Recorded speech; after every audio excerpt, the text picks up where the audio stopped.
Hello, everyone, and welcome to Navigating Ethical Responsibilities in a Tech-Driven World, Aligning AI Use with Circular 230 and Professional Ethics. This webcast is brought to you by CPA Practice Advisor Magazine and Drake Software. I'm Gail Perry, Editor-in-Chief of CPA Practice Advisor, and I'll be your moderator today. Before we get started, I'd like to explain how continuing education credits work for this webcast.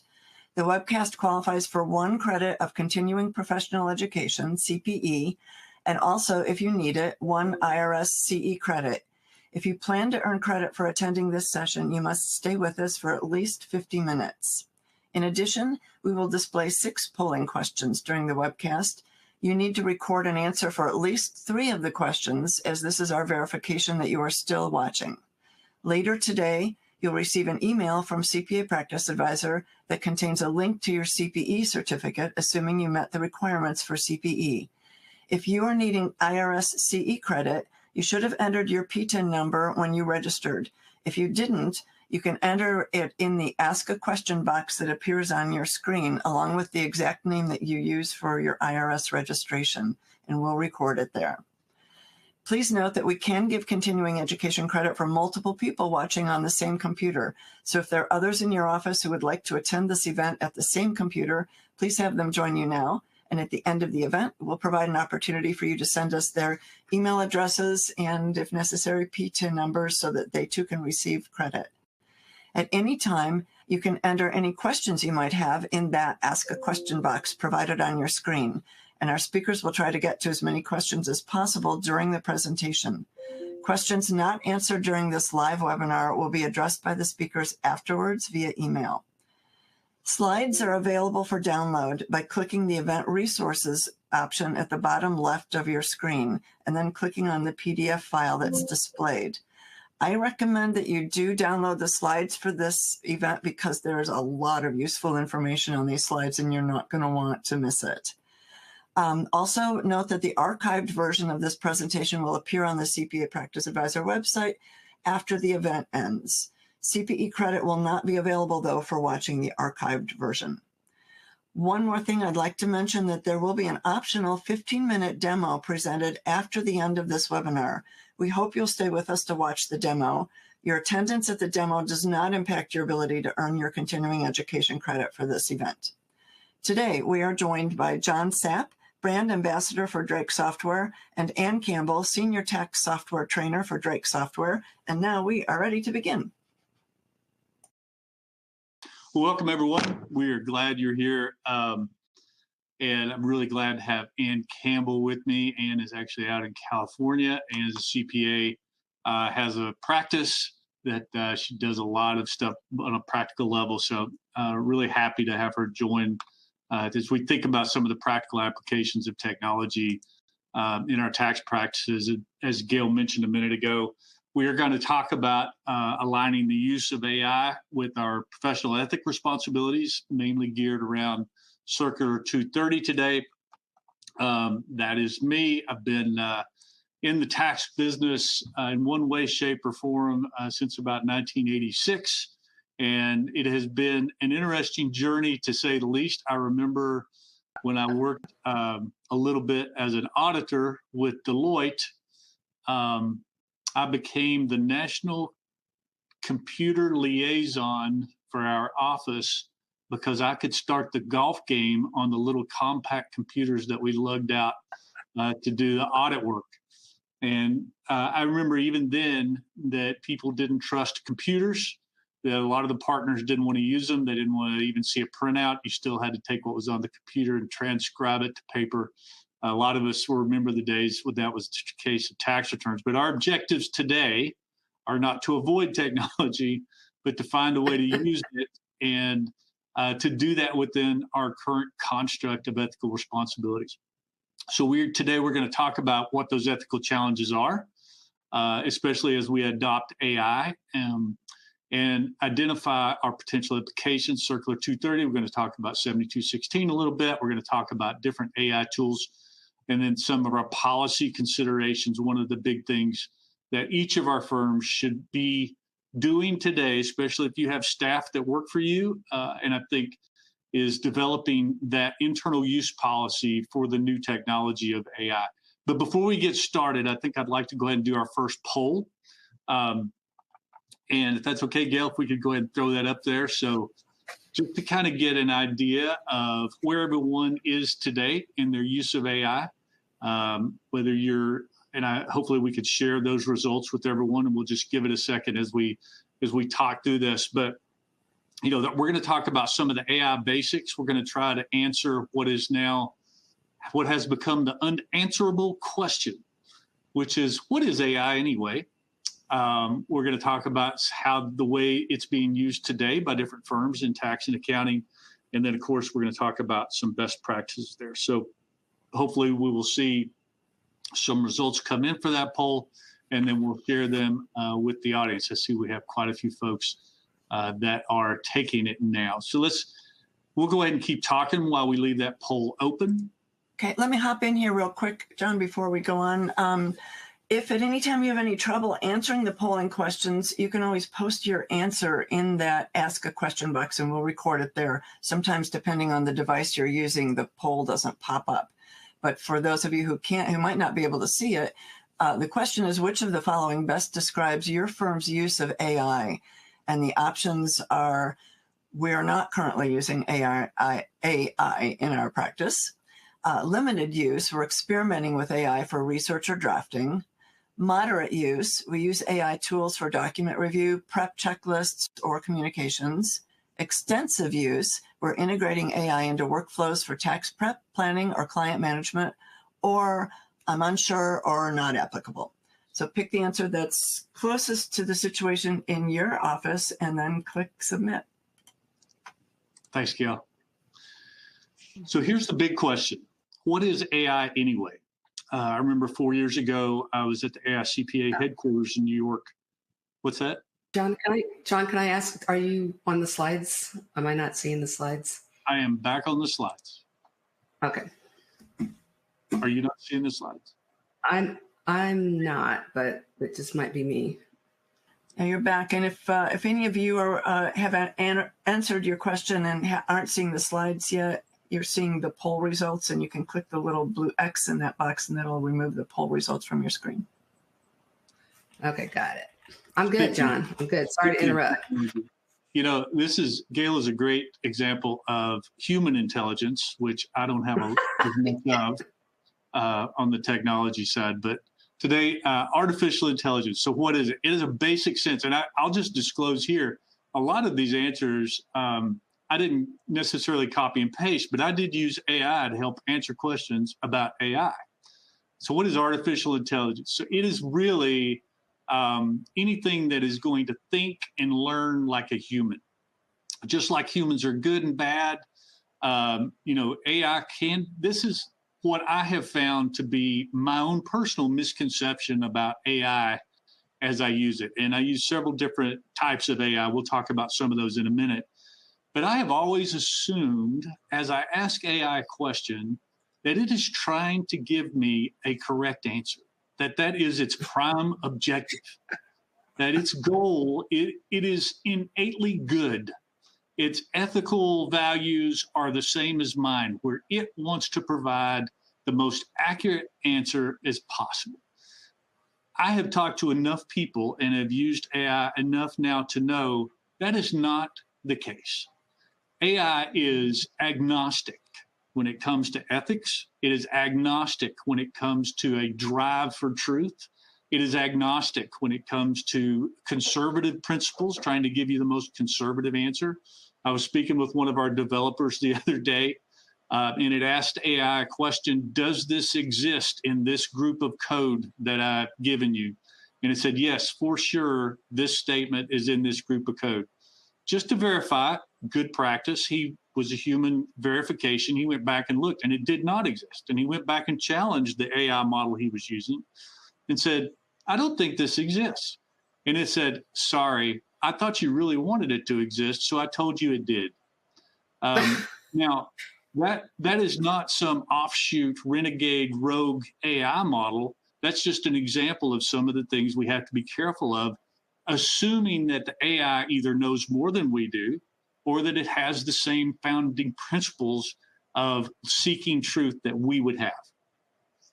It is nothing more than technology today that is able to get better at providing the answers we're looking for. So just like humans aren't perfect, AI is not perfect. So when someone says, I'm waiting on it to become 100% accurate, well, you might as well wait forever, because if you're waiting on a human that you hire to become 100% accurate, or even yourself for that matter, those of you that are married, maybe you have a spouse, maybe they're waiting on you to become 100% accurate.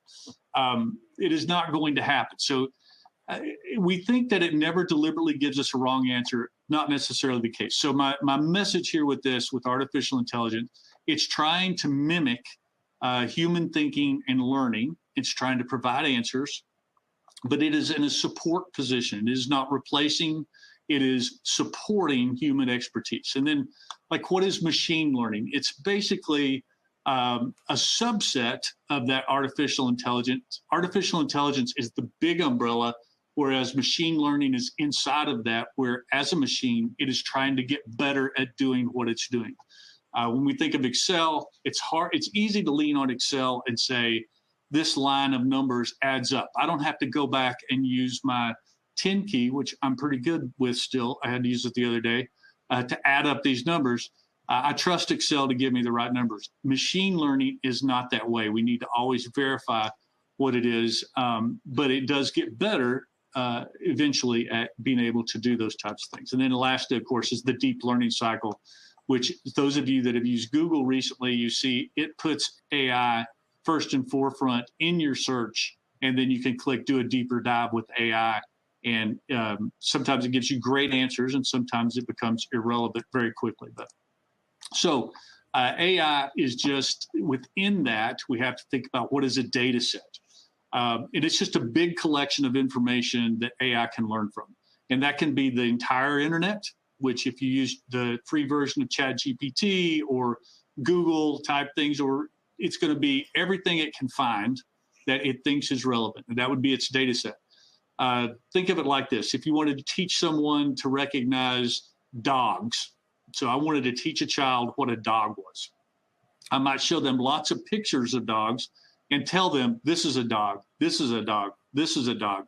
And that's what the whole collection of labeled pictures would be. They would be a data set that AI technology is using to learn from. So in general, a data set can be made of text, images, sounds, videos, even numbers. It's organized in a way makes it easy for AI to learn from the patterns that we give it. So initially, AI might give you a tremendously bad response, and then you have to limit where it's looking.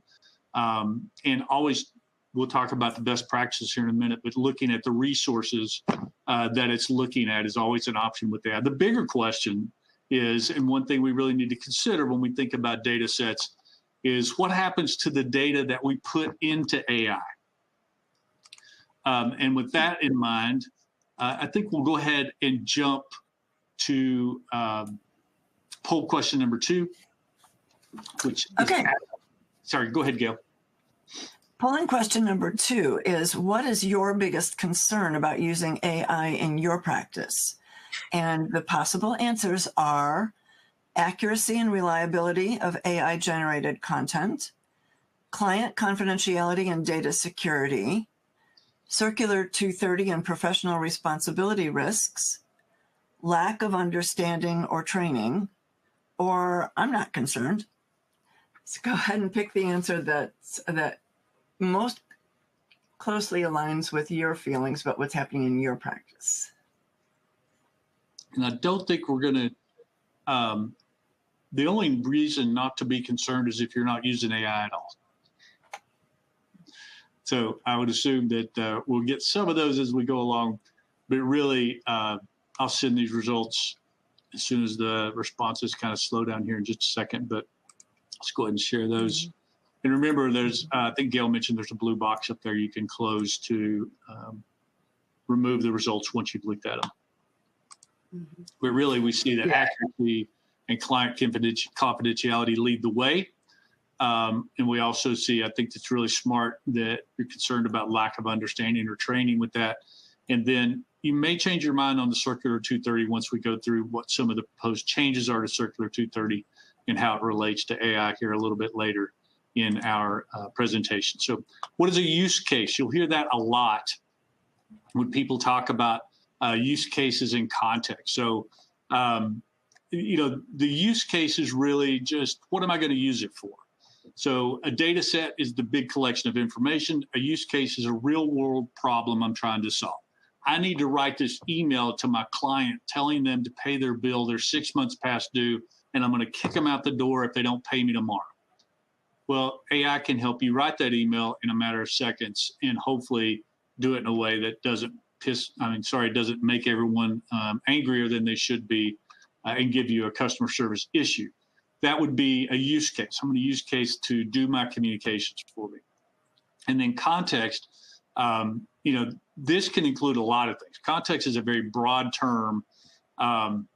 For example, if I am telling the AI, it's cold, then it doesn't know the context around saying I'm cold. So am I inside a building and it's cold?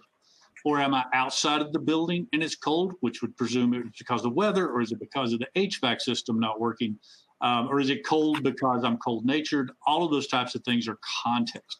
So without context, AI tries to figure out what the context is. So this is where, like, medical AI may tell someone that they don't have enough information, that their heart attack symptoms are less urgent than they really are, which is actually a real case of what happened.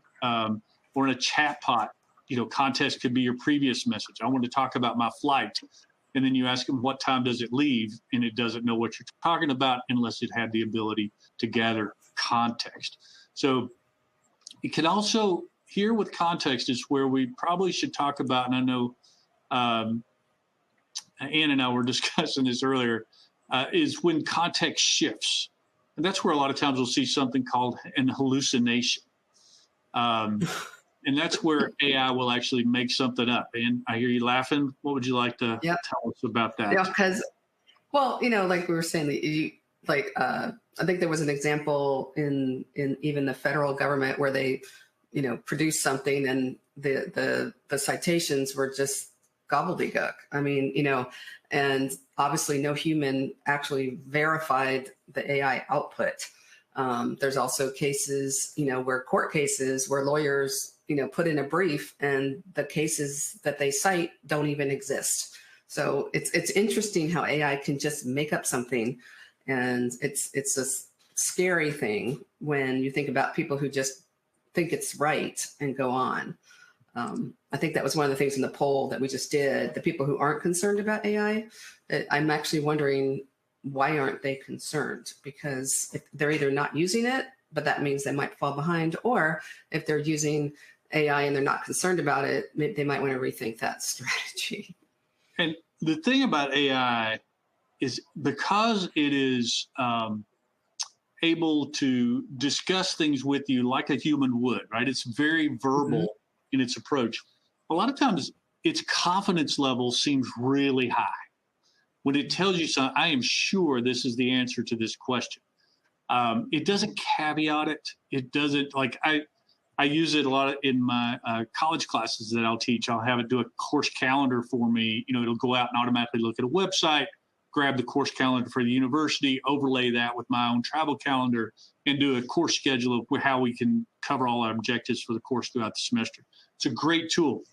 But then when I start reviewing, I'll see, well, it did not actually pick up the dates I told it I didn't want to have class. And so I'll tell it, you didn't pick these dates up. And it'll say, oh, here, I'm redoing it right now. They are in there. And I'll go in and look, and they're not there again, over and over and over. It may not learn the things we have assumed that it's going to learn. Tax planning is another example there, where I may give it a set of scenarios and ask it for some tax planning tips. And then I forgot to tell it that it's married filing separate instead of married filing joint. I forgot to tell it that they have passive income from a different. So it's only as good as the input and the context that we provide, or the human verification that occurs outside of that that particular situation. So, anything else to add with this answer? I've meant to ask. Anybody who did coding way back in the day, It's kind of like that. Like the computer doesn't know what it doesn't know. It only gets it from the input you give it. So in AI, it's not just the input, but pointing it to like, okay, I want to incorporate OB3, or I want to incorporate, something circular 230 or whatever. It doesn't know what it doesn't know, and it's not going to always think like you do, which is why the first iteration of whatever you pick in AI, like whatever result you get, is probably not the one you want to use in general. It's a great point. How's it being used today? The AICPA has done some, and very graciously allowed me to use some of their research that they've done to point out some of the use cases in accounting and tax today. Speaking of which, accounting today did a survey, and 59% of accountants are using AI, and they estimate they're saving 30 hours a week of using AI. And which makes sense if we're only using it to write emails and communicate and write letters. That could save potentially for some of our practices that much time if it's just telling me better ways to say things that I need to say. So really, communications, emails, client summaries, tax research, potentially audit and data analytics. The current uses, I would just, when you say you're not using AI, a lot of times the technology that we're using and used to using is using AI, and we don't know it. So, for example, Excel has some advanced AI tools that I'm not aware I have ever turned on, but you have the flash fill in Excel where you can fill down a column. A lot of that is now driven by AI, the data analytics driven by AI. So Microsoft Copilot products in general, a lot of us will have in our office, or our staff are using them, and we don't realize that they're using those AI products. They may not realize they're AI products. So a lot of uses of AI may not be deliberately typing in AI.com and going out and saying, I am now about to use AI. The boundaries are soft and they're gray, and everyone is in an arms race to put AI in the middle of their technology. Even Drake software, we have it in our help screens now, where it is a lot easier to find help based on the way we're using AI to help in the search tool. We don't actually use it in tax calcs. We don't actually, until it becomes 100% accurate, obviously we're not going to do that. But those types of things are great ways to use AI. Now, all of those uses come with some risk. I mean, we have OpenAI, which is ChatGPT, and then we have Microsoft Copilot. You have Google Cloud AI, which has Vertex, Google Translate, Google Lens, which is really cool if you've never used it. I had a orange thing that hung around my house for 10 years, and I never knew what it was. I took a picture of it with Google Lens, and within a matter of minutes, it was able to send it back to me and say, oh, this is a tool to unscrew the bottom of an old tool that I used to have. I think it was a hand saw, circular saw, and it was a tool that would go in for this particular. It knew in a matter of minutes. Although I had looked on Google for years to find out what that Google Lens, Google LM, Gemini, Google Workbooks.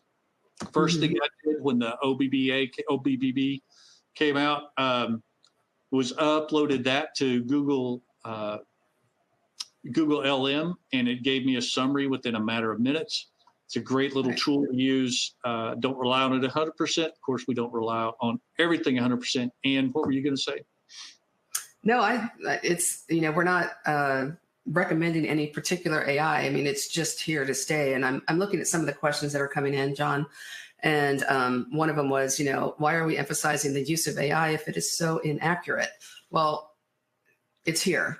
It's here. You're crazy not to use it. I mean, the time that you save in your tax practice, I use it for research. I use it to answer emails. I use it to sort things. I mean, there's so many uses, and we'll talk later on, I'm sure, about the privacy, but it's here. It's like saying I don't want to learn about I don't know what, but it's here. And frankly, I think you'd be really silly not to think about using it at least partly in your practice.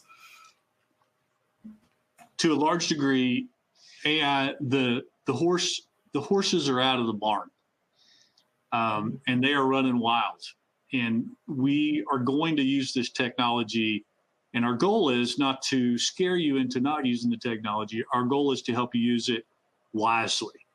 And all of it comes with some risk. And so what we're going to do a little bit later in this presentation is give you some practical tips on how to use AI effectively and hopefully safely so that you can have the advantage of the efficiencies that it brings to us and while mitigating the risk that it brings as it goes along. So the big thing here, the takeaways here are the 3 bullet points. All uses of AI come with some risk.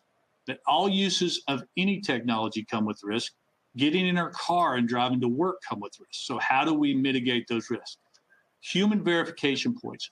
Never use AI without verifying it yourself or having a human verify the results. Doesn't mean you have to redo all the work, but it does mean you should verify the results that come out. And then the data sets. The big question here is what happens to the data you put into AI? If you look at the terms of use, the privacy policies, for example, with ChatGPT, they will tell you, you own and control your data. You decide who has access within your organization. And then they have comprehensive security compliance. What does that mean? They'll tell you, ChatGPT will tell you, we are not going to save your chats till you read the fine print. And if you are using the free version of ChatGPT, yes, they will save your chats. And yes, they will use any questions you ask to improve their model. If you tell it, if you buy if you turn on some security controls or you buy the enterprise or the developer use version of ChatGPT, there are some ways you can mitigate any of the data that you share being used in any way that you haven't told it to use it. With that said, we never recommend you put any personally identifiable information of anyone into ChatGPT or any other AI source that you are not 100% certain of how that is going to be used. Not just certain in what they've told you, but certain in yourself that you have 100% security and how to have best practice probably at this stage of use of AI. Never put personally identifiable information into any AI tool. The next few slides are just some of the ways that AI is changing accounting practices. So you see AI native accounting firms structured around automating first. In other words, they may try to do something, but they want to know first, how can we automate this task? Usually in the past, we always wanted to make sure we knew how to do something manually before we tried to automate it, which is probably still a good best practice, but it is the number one use of AI trying to handle the routine work, reducing their overhead, enabling their staff to focus on more high-value tasks. In other words, it's not a very high-value task to key in the accrual for vacation at the end of the year for W-2 processing, right? Or travel expense reimbursements that may have been taxable. It's a bad example. Let's take rental lease value of a car for a shareholder, whatever. That needs to go on a W-2. Probably not a high-value task for you to perform, something that potentially an AI-powered model could do for you on a large scale really quickly. Domain-specific AI models, which is just where you can limit what it looks at in order to gather the results that you'd like to get. AI-driven audit transformation. This is probably where AI is changing the world the most in the tax and accounting world, just taking those large data sets. Today, most audits, fixed point in time, that's when we assess risk. We take 12 months and we look at all the data for that 12-month period. We assess transactions, do those types of confirmations, all those kinds of things. AI allows that data to be analyzed real time and to produce those results at any time during the year. At some point, we'll see where the bank requests the audit. We're able to spit out the audit on Tuesday, February 6th for the last 14 months and 3 days. All of the things we think about as fixed points in times are apt to change because of the way AI is able to process data. And then we'll see a shift in tax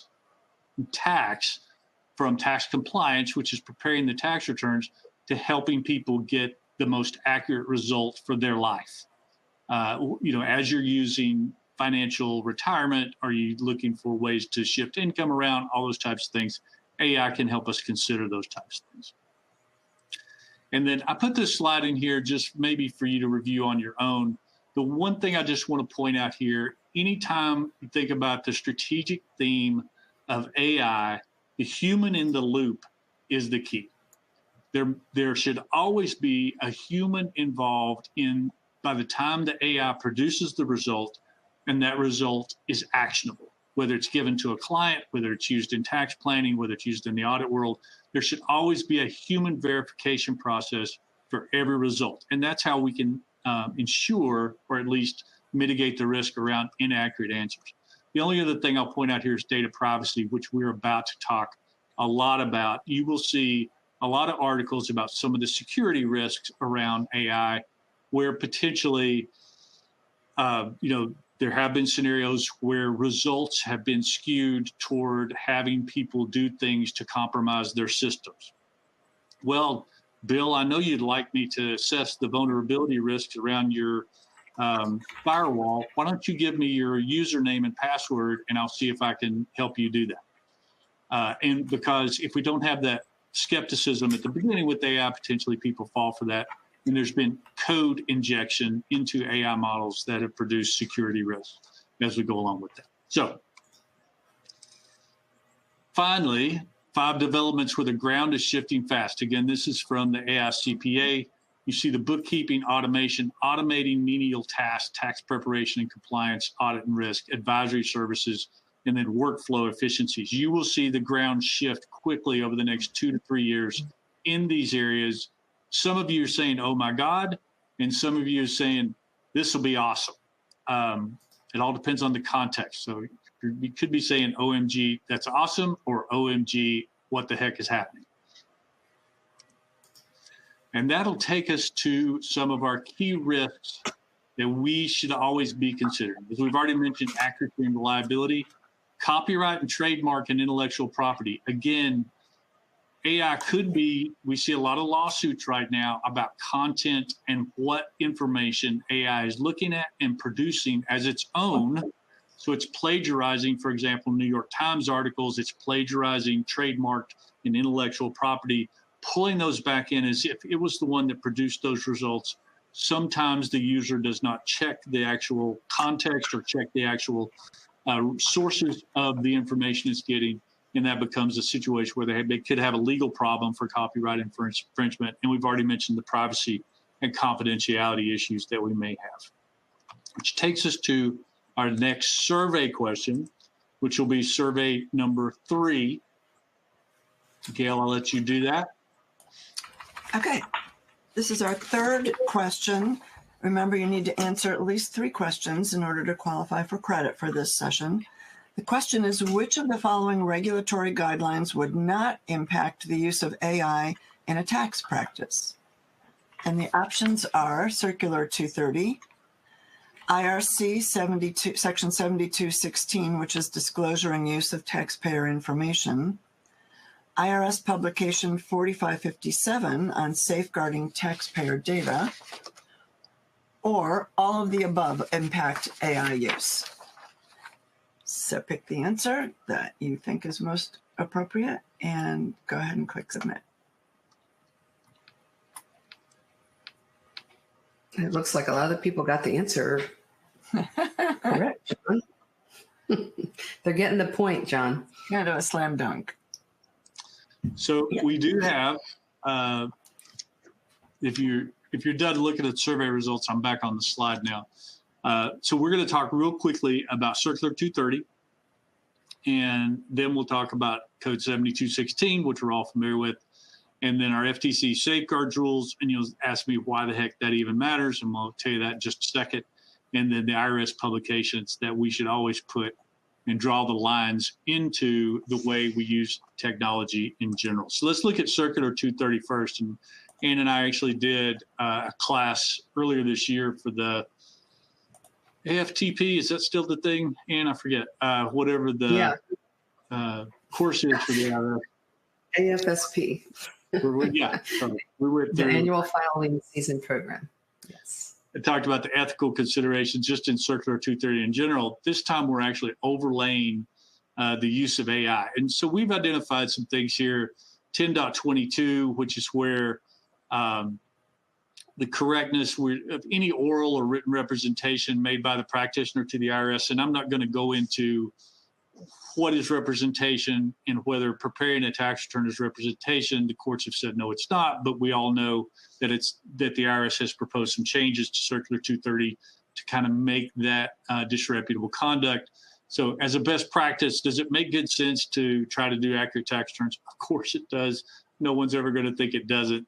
So as we use any tool, AI in particularly, we are responsible for the end result. And then 10.22 also talks about reliance on others.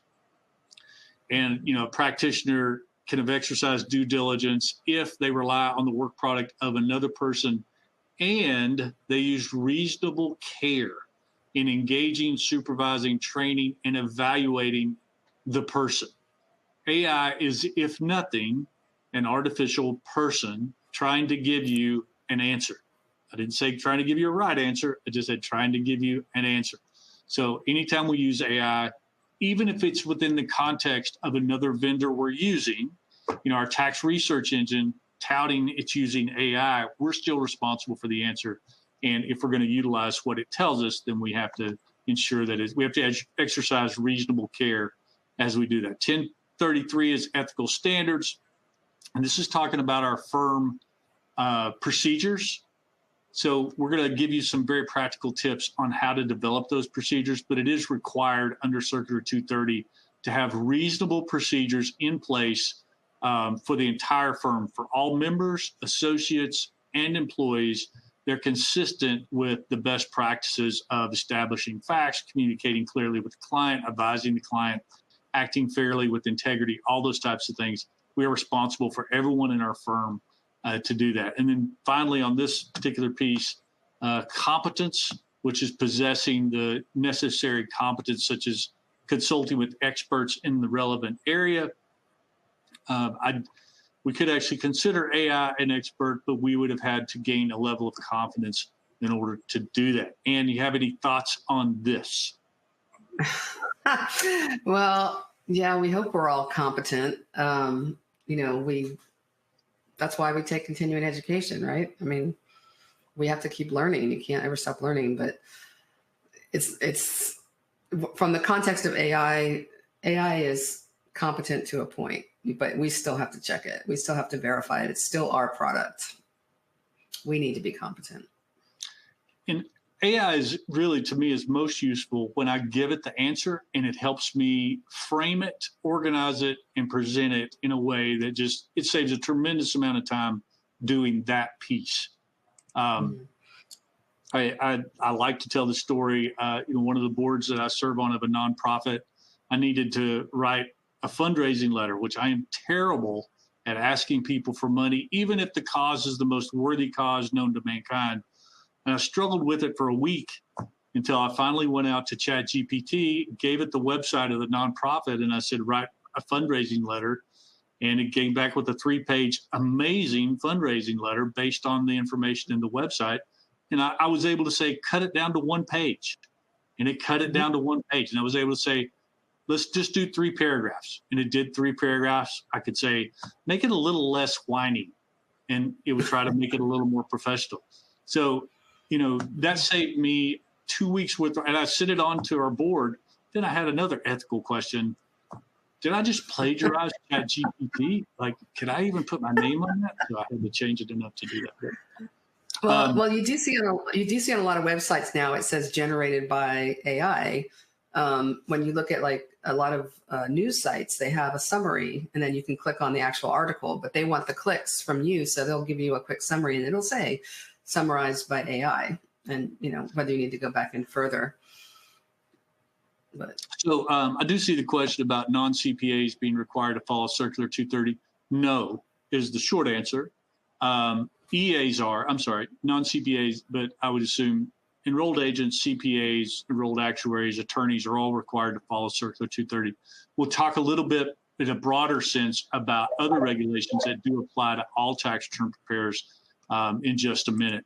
In fact, why don't we go ahead and do our fourth poll question so we don't run out of time. And as we think about tax research, that's where some great AI models are being used. As you look at different tax research tools that are using AI, what would be your number one consideration as you prioritize which AI tool you might select? So let's go ahead and bring that up, and we'll allow everyone to continue to do that. And I'll talk about these next couple of Circular 230 issues. 10.36, supervising responsibilities that we have for all members, associates, and employees. I think I already mentioned that. 10.51, on unauthorized disclosure of tax return information is disreputable conduct. So if I were to put client information into any tool that I did not know was secure, that could be disreputable conduct and be cause for sanctions or for being kicked out of being able to prepare tax returns. I was going to say disbarment, which I think is what Circular 230 calls it, but it's actually, if you're not on the bar, I don't know how you can be disbarred. John, can I interject here? Can I just mention one thing when you did that?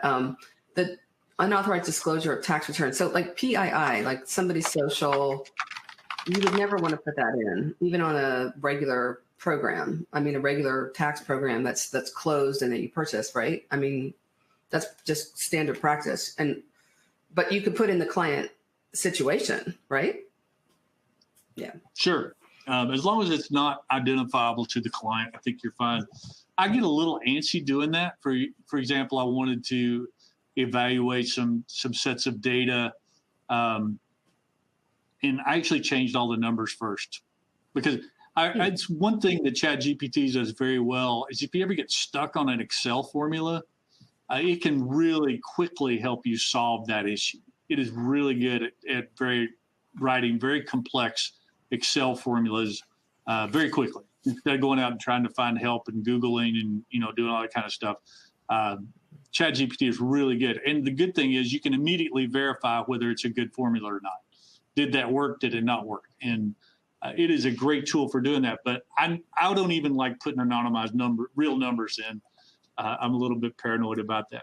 But yes, you're right. If it's not identifiable to a particular taxpayer, you'd be right. Yeah, but better careful than not. And then I think Gail wanted to give the results of the poll. Oh, yeah, I just wanted to hop in real quick in case the poll did not show up on your screen. The question was, when evaluating a new AI tool for tax research, what should practitioners prioritize? And the possible answers were the vendor's pricing model, the user interface design, the alignment with professional standards and due diligence, or the number of integrations it supports. So go ahead and pick, or if you didn't get a chance to answer that question in the poll, you can answer it in the Ask a Question box. And it looks like majority of results are coming in with alignment with professional standards and due diligence. Because we have a smart audience. Yes. You are a smart audience. Now, here's the thing to be aware of. There are two proposed changes. It's out for comment today to Circular 230. The first is a duty to maintain technological competence. And what that says is to understand the benefits and risks associated with relevant technology that is used by the practitioner to provide services to clients or to store and transmit tax return and confidential information. And then the safeguards section in 10.33 maintain a policy to data security safeguards. So that goes directly to our WISP requirements out of 4557 and Graham-Leach-Bliley, which we'll talk about here in just a second. But the first one is the one I want to make you aware of.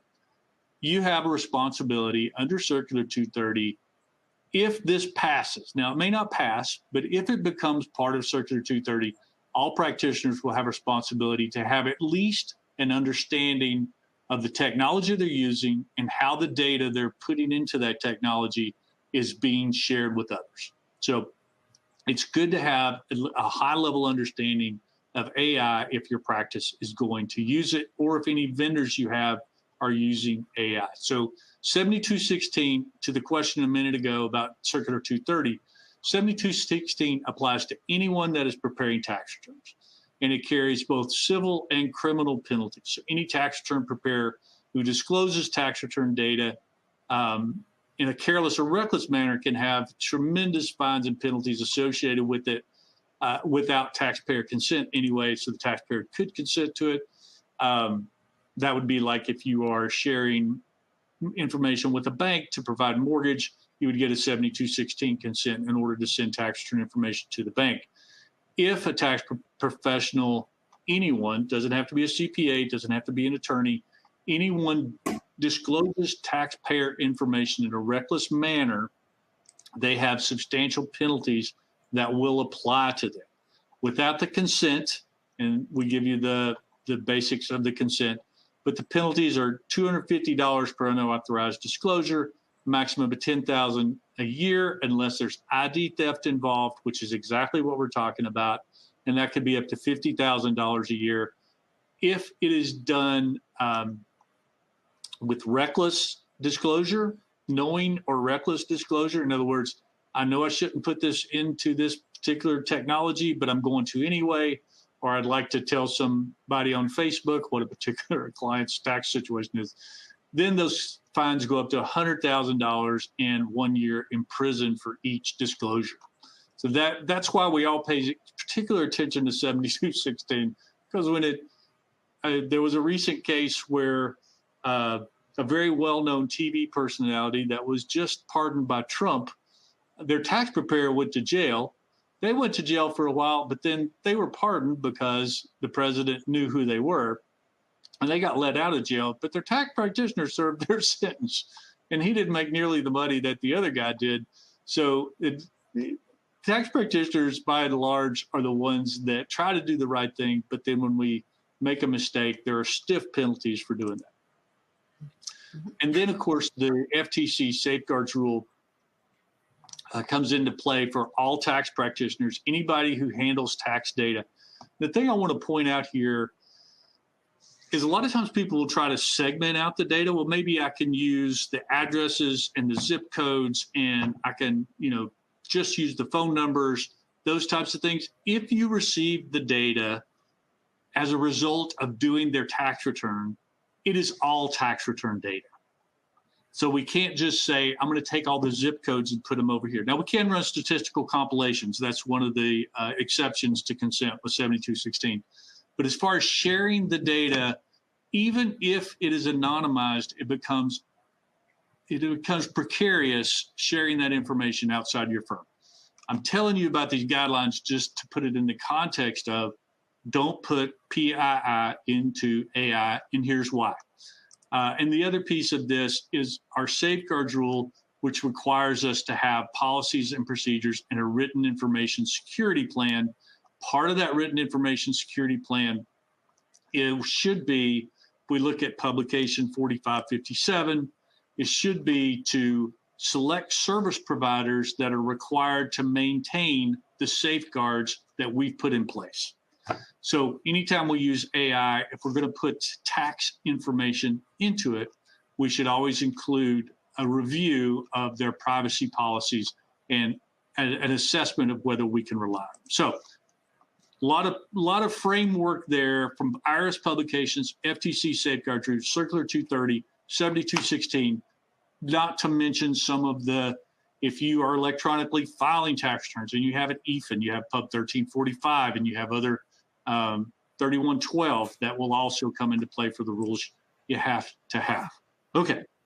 And I know we're coming up on time, so I'm trying to get down to some of the use cases that, using ChatGPT for framing communications, keep PII out of it. It is a great tool to do that. Using Google LM, upload the public tax bill into Google LM. Great opportunity to do that. Let's go ahead and do poll 5. Because we're about to get into our policies. Solve it in Excel formula, a great way to use ChatGPT or Google Gemini.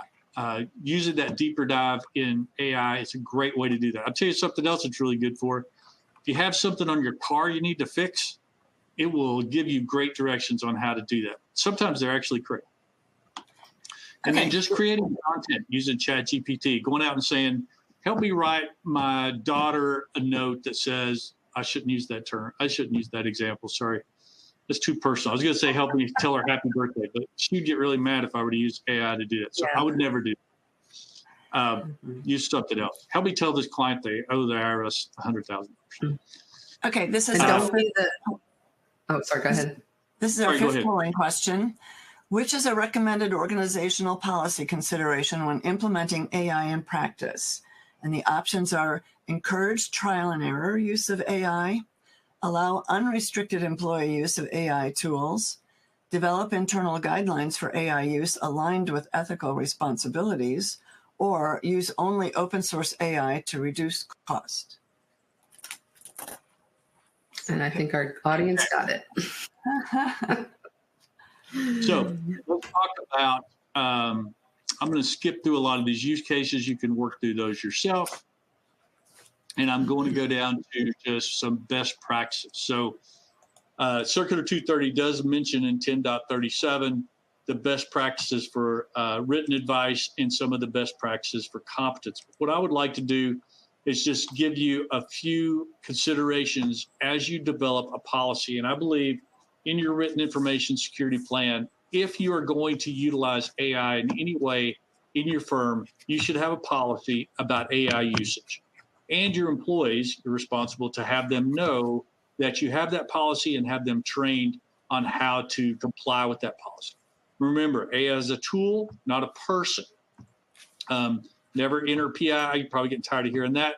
And I would use what I call the Walmart test. If you would not say something to a stranger in public, in Walmart, where other people are standing around, don't put it into AI, okay? Here's some great ways to think about using AI. Verify before you rely. So anytime you're going to do it, just remember it's your responsibility to make sure it's right. Be aware of the copyright. Check the sources for AI. Anytime you get an answer, there'll be a little thing beside it that says, here's the resources. And you can actually tell your AI, give me all the sources you used to find this answer. I had that situation with a court case where it gave me a couple of court cases as sources, and I looked them up and I said, this court case has nothing to do with that. AI came right back and said, you're absolutely right. Sorry about that. Always ask for sources. Have policies, and we're going to talk real quickly about what those policies should entail. Be aware of where AI is being used by your firm. Don't forget Copilot and other embedded technologies. Know how your AI works. You don't have to have a deep understanding of AI, but you need to know how it works and what it's being used for. Don't ignore what's going on and don't hide from the tech. You cannot just say, I don't trust AI, we're not going to use it ever. Congress actually tried to pass a bill that said none of our staffers are going to, in fact, they did come out with a policy that said none of our staffers can use Microsoft Copilot. So none of that technology was available for their staffers. I don't know how well they did at actually implementing that policy. So the fear reaction is not the way we need to respond. We need to respond in a measured and thoughtful way. So as you're creating your policies internally, this is just some checklist of things you can use. I went over this with our legal team. We have very stringent use of AI policies, and we put these together. Educate your staff on all of the regulations, which you should be doing anyway, protecting the AI, especially around hallucinations and how the prompt you give it can create context and shape the results. Consider private versus public systems. Not going to go into that. Just know that all around the data sets. Make clear AI assists, but doesn't replace the professional judgment. And then always make sure that humans involved, and you can see the rest of the checklist there. But at the end of the day, your WIP requires you to have accountable for your written information security plan. I think we have one more survey left that we could go ahead and open up. We do. This is just a quick survey that's kind of a reminder about the fact that after this session ends, there will be a brief demo. And it's just, sorry, Gary. Yeah. We could go ahead and show that survey, then I'll wrap us up. Sorry about that. I didn't realize that last survey was out.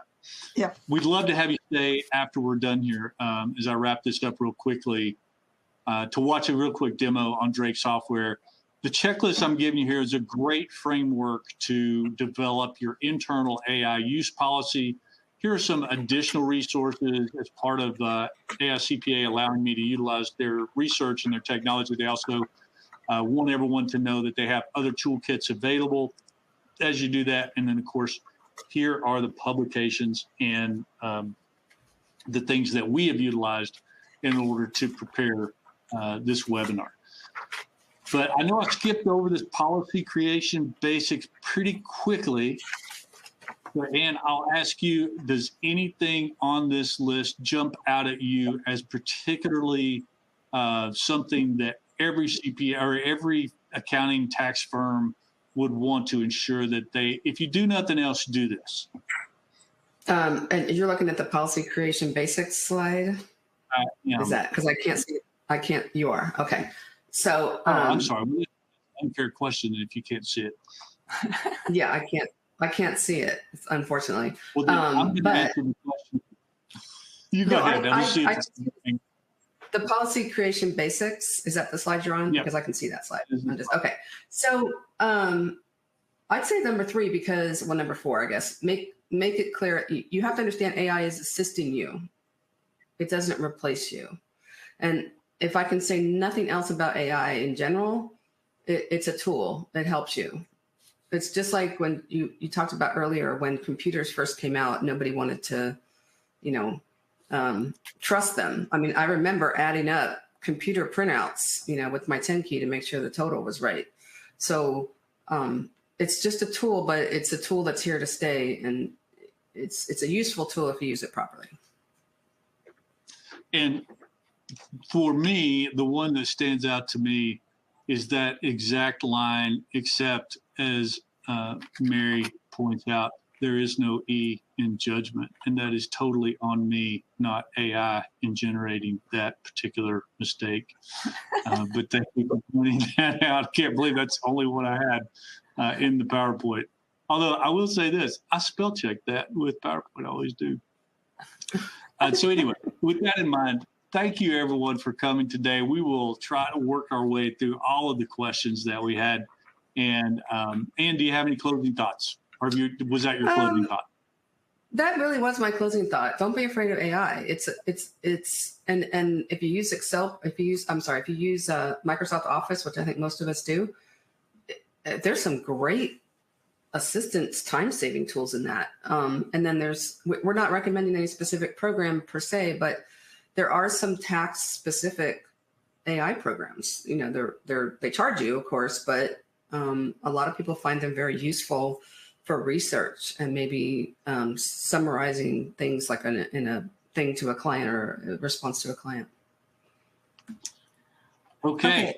And with that in mind, we are at time. So I'm going to turn it over to Bethany. Wait, first me. Bethany. Oh. Okay, before, because some people have to leave, I want to just go through a few little closing remarks before the demo. So first of all, thank you, John and Ann, for an incredibly useful and excellent presentation.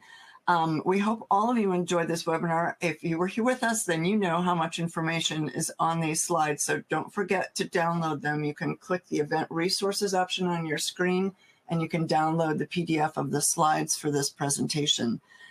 We want to thank Drake so much for making this event possible and for enabling us to offer free CPE and CE credit to each attendee. If you haven't done so yet, please post your PTIN number now in the Ask a Question area, and we'll make sure that you get your credit. We'll report the information to the IRS for CE. As for the CPE certificates, you'll receive that later today in your email. It'll be a message from CPA Practice Advisor. If you have any questions about CPE or CE, you can contact me directly, G. Perry, GPERRY, at cpapracticeadvisor.com. And also, if others are watching this event with you at the same computer and they require credit, you can email me their names and email addresses and PTIN number if that's appropriate. Again, that's G. Perry at cpapracticeadvisor.com. And now, we're going to turn this over to Bethany from Drake, who's going to provide a 15-minute demo. There were some questions in the Q&A about, will the demo be included in the replay? And yes, we'll attach it to the end of the replay so it's there. I think Bethany can probably also give you information about where you can find a demo on the Drake site or how to contact Drake for a demo. And if you stick around for the demo, when it ends, there will be a brief survey. We'd love to have you take another minute or so to fill that out. That's it from me. Thank you. Thanks, Gail. Thanks, Gail. Well, welcome everyone to the Drake software demo that I'm going to present. My name is Bethany Verga. I think that anytime I watch Ann and John, I always learn something new, and AI is so important moving forward that it's always good to get as much knowledge as possible. So as we know, the more you know, the more powerful you can be. So make sure you get as much as you possibly can. Now, we only have about 15 minutes to go over this demonstration, so I'm going to get as much as possible as I can. I just want to kind of show you what Drake has to offer you and what kind of service we can give you. Now, as I speak to many, many people out there in the trade show floors or on the phones or doing technical support or training, I find that people want primarily two things. When you really boil it down, you want accuracy and you want to be more productive and efficient with your software. So we intend to give you just that. With the Drake product, what you see currently is what we have as our home screen. And very quickly, just to kind of navigate through the home screen, we put everything up here as simple as possible to make it easy for you to navigate through this product. Basically a menu item where you can do various functions of the software, and directly below that you're going to see a toolbar where you can perform various functions of the software. And when you log in, you're going to log in as a preparer, and the last 9 files that you have worked on will be found on the left-hand side of the screen. If you're utilizing our appointment scheduler, which is included with the purchase of the Drake product, any appointments that you have for the day would be listed here. Now, that appointment scheduler can also be found up across the top, and that is really designed to help you stay on track for your day and prioritize your day, but it's also going to help your clients prioritize their day, because when you create an appointment with your client, you can send them an email reminder that they've made the appointment with you. So hopefully that's going to lessen no-shows or people who are late. The scheduler can sync up to an Outlook or Google Calendar. So that is really handy to have. That way you don't double entry or duplicate entry or double book yourself. You're able to utilize that scheduler. Of course, the alerts and notifications, that is going to keep you kind of up to date with what's going on in the industry as well as Drake software. This will be updated throughout the season, and depending on what time of year it is, will be dependent on what kind of information we are providing for you. And of course, we always want to make sure that you're up to date in your software, and that's going to be found on the bottom left-hand side of the screen. You can do auto updates, so you can pick a time of day for you to grab updates and move forward with your software. I would encourage you with any software, your phone or your computer, whatever it is, if there is an update, you want to get it so that you're running on the most optimal software that we have for you. On the right-hand side, you see what's called a personal client manager, and that is going to be unique to the person who is logged in. This is customizable, so you can adjust what columns are seen as well as what columns you have in order. So you can change the layout, you can change the column, you can even click the heading name depending on what you're clicking on, and it's going to put them in alphabetical order, or maybe you want to group them by status. You'll also see that I have some colors here. Color code your different statuses of the tax return. So of course, as we all know, the status is what point the process the tax return is in. And that again can help you prioritize your day, making you maximize the time you have available to work on tax returns or your office to work on tax returns for the day. Now, the personal client manager is just a small window into what's called the client status manager, which you find up here across the top. And when you go into the status manager, that is actually going to show you everything or all of the clients that are in your office. So if you're running on a network and you have multiple preparers in your office, you are going to see that there. You can, again, customize that as well. So you can change the layout, you can add columns, you can remove columns, whatever it is that you need to do, you're able to do that in that area. Now, some of these things that I'm talking about are just a quick overview because we are limited on time, but I want you to know that it is available to you. Also, up across the top, not only do you have the appointment scheduler and that CSM, that client status manager, you have what we call the documents, and that is a paperless office for yourself. It is included with the purchase of the software. It is going to help you save you time. It's going to help save you money. And ways that it does that is that if you're not currently already on a paperless office and want to, then I encourage you to do so. But basically what's going to happen is you're able to scan any documents that your clients offer you. So whatever they give you for your tax, the tax preparation, you're able to scan them in and keep them in a PDF. Now, with that being said, the great part of that is you are able to scan in anything. We automatically create a folder with your client's name and the tax year that you're working on. Use this. You're able to scan those documents in, and then you have a paperless office that is going to help lessen buying ink, you're lessening buying paper, you're lessening buying manila folders or filing cabinets or finding storage space. You're also going to be able to save yourself time because now everything's at your fingertips. You don't have to go into a filing cabinet or find that filing cabinet with the drawer and the file and the document. You're able to save yourself time as you're looking in the documents folder. Now that documents folder, you can create new cabinets inside of it. So if you're doing accounting work, or maybe you're working with audits, or you're just doing some tax planning, you're able to create different cabinets for yourself in the Drake documents.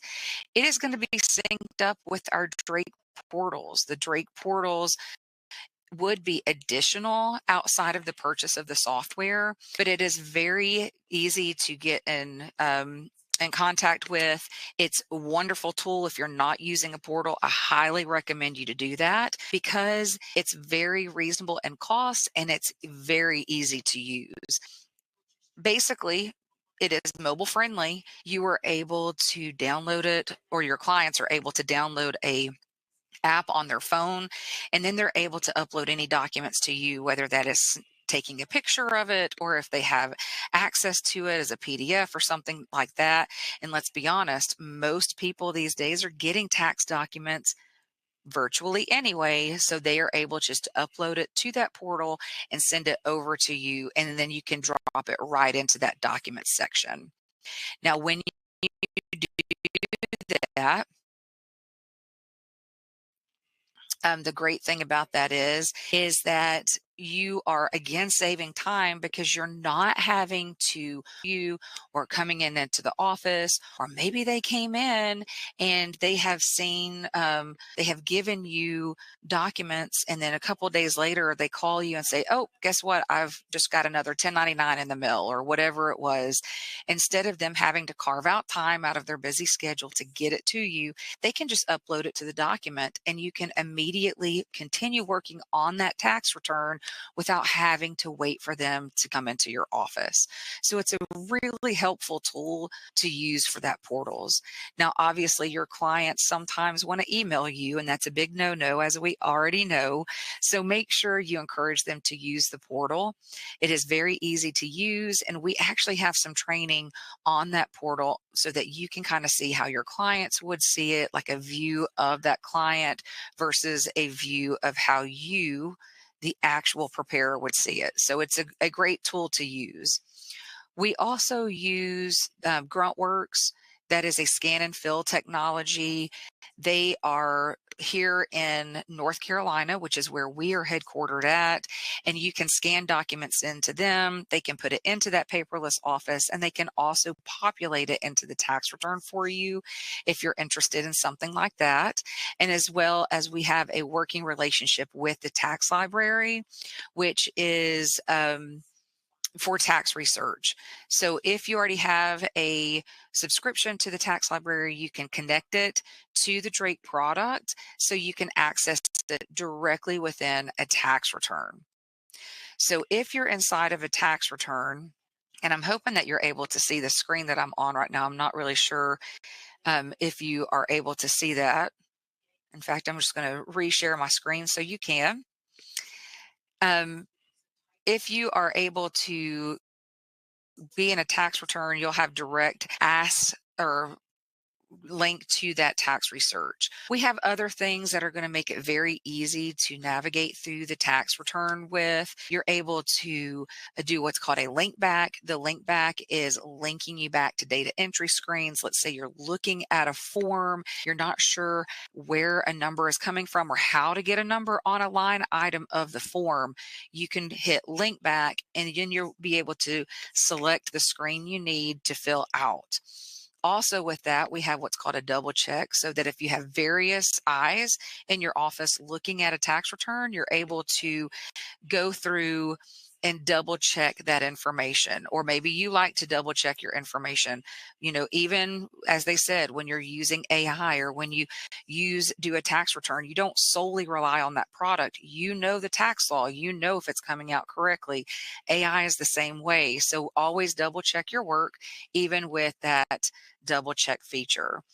We also have something that's called a look back feature, so that you can be inside of a tax return and look back at prior year data, so that you don't have to wait on information or open up another software to see what last year's information was. All of these things are going to make you more efficient and more productive because it's very quick. It's a click of a button. And some of the other things that we have that we give are a 2-year tax planner. You're going to get that. The big thing about, or the big takeaway about our 2-year tax planner currently, is that it does have the OB3 information in it, so you can guide your clients in what to expect for next tax season. You're also able to use what we call our Drake Pay, and that is going to give you the ability to accept debit or credit cards for your services rendered, as well as ACH deposits if you're interested in that. So basically, in a nutshell, I want to say that we are a one-stop shop, so to speak. When you purchase our product, you are able to get everything in one price. We have 3 different packages. We have a pay-as-you-go product. So that is for people who are new to Drake or new to the industry. Maybe they're trying to retire out of it. They have a low volume of returns. That product is $360, and you're going to get 10 individual tax returns up front with that. And then you would purchase individual tax returns as needed and business returns as needed, starting with the first one. We have a middle of the road package that is going to be an unlimited 1040 package. That's for those of you who do strictly 1040s, or maybe you do the majority 1040s, 1 or 2 business returns, and you can purchase those business returns on a per return basis. And then we have what I call the original Drake product, which is going to be our Drake Pro product, and that is unlimited individual and unlimited business returns. And that is going to give you, if you do a majority of everything or a big thing of everything, that's what you want to go with. In all of these packages, you're going to get that scheduler and the Drake documents, the 2-year tax planner, as well as all of the states. You're going to get those also, as well as our #1 rated support. If you have any questions or you want a demo of our product or a trial of our product or set up a Zoom to show you the product for your specific needs, you can reach out to our sales team at 1-800-890-9500. Anyone that answers will be able to assist you and get you the right information. Do not do this alone. Let us take the load off of you and walk you through it step by step and hold your hand to ease any of that unconcern or the scaredness that you might have of transitioning it into a new software. Again, that number is 1-800-890-9500. Bethany, thank you so much.